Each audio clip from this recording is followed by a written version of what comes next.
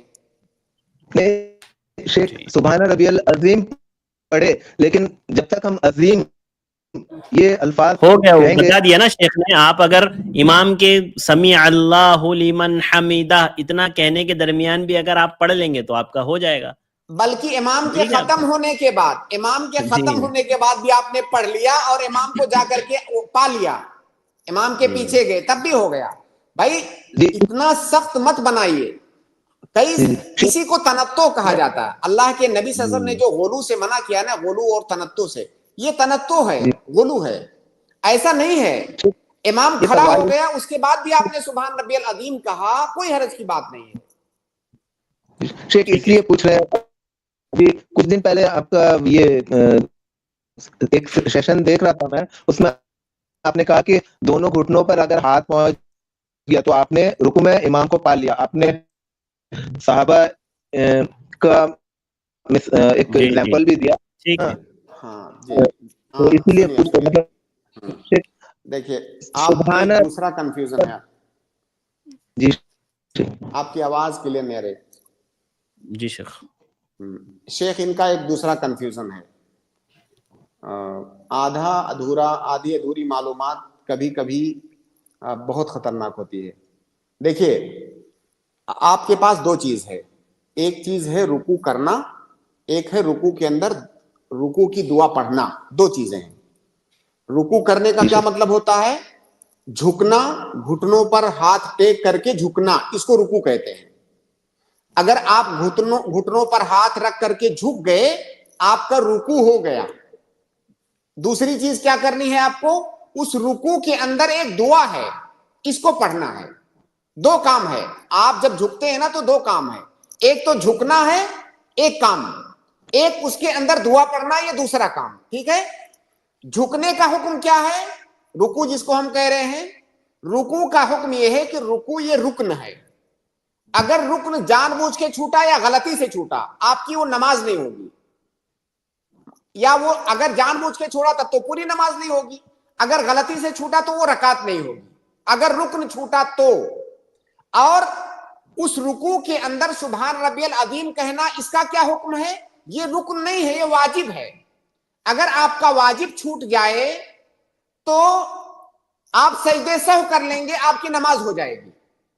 اگر آپ امام کے پیچھے ہیں تو سجدے سہو بھی آپ کو نہیں کرنا ہے. تو ہم نے جو مسئلہ بتایا جس کی طرف آپ اشارہ کر رہے ہیں, کہ اگر انسان امام کے ساتھ رکوع پا لے تو اس کی رکعت ہو گئی, کیونکہ رکن پانے سے اس کو رکعت مل جائے گی. رکن پانے سے اس کو رکعت مل جائے گی. اگر اس کا واجب چھوٹ بھی گیا ہے امام کے پیچھے تو اس کو رکعت مل جائے گی. تو دونوں میں فرق ہے, رکن میں اور واجب میں فرق ہے. تو لہٰذا یہ کنفیوژن نہیں ہونا چاہیے آپ کو کہ میں نے وہاں ایسا کیوں کہا کہ رکوع پانے سے رکعت مل جائے گی, کیونکہ وہ رکن ہے, رکن پانے سے رکعت مل گئی اس کو. اور اس کے اندر سبحان ربی العظیم کہنا یہ واجب ہے, یہ رکن نہیں ہے. وہ چھوٹ بھی گیا امام کے پیچھے تب بھی آپ کو رکعت مل جائے گی. اب پھر وہی سوال آتا ہے کہ یہ پاسبل نہیں ہے, ممکن نہیں ہے دنیا میں کہ آپ کو رکوع ملے اور آپ سبحان ربی العظیم کہنے کی فرصت نہ ملے آپ کو. یہ ممکن نہیں ہے. جی ٹھیک ہے الطاف بھائی. گھبراہٹ میں نا کچھ لوگ وہ اسٹیمرنگ کرنے لگتے ہیں, تو مطلب کیا ہے نا وہ ہکلانے لگتے ہیں, اس میں ہی ایسا ہو جاتا ہے. نہیں اگر مان لیجیے کوئی ہکلائے گا بھی, اگر ہکلائے گا مان لیجیے 4 سیکنڈ لگ گیا, 2-3 سیکنڈ لگ گیا اس کو ہکلاتے, تو اتنے جلدی سے تو امام سجدے میں نہیں چلے جائے گا. امام کھڑا ہوا ہے, آپ نے امام کو کھڑے ہوئے حالت میں جا کے پا لیا, کوئی بات نہیں ہے. آپ نے مطلب آپ نے کچھ غلط نہیں کیا. اگر امام کھڑا ہے اس حالت میں آپ نے امام کو پا لیا اٹھ کے, تو بالکل کمپلیٹ ہے. یعنی آپ رکوع سے اس وقت آپ بھی اٹھ گئے تو کمپلیٹ ہے, سمجھ رہے ہیں آپ الطاف بھائی؟ ٹھیک, بہت شکریہ, بارک اللہ فیکم. اس کے بعد میں شکیل شیخ کو ایڈ کر رہا ہوں, جلدی سے اپنا سوال کریں. السلام علیکم ورحمۃ اللہ وبرکاتہ. السلام ورحمۃ اللہ وبرکاتہ.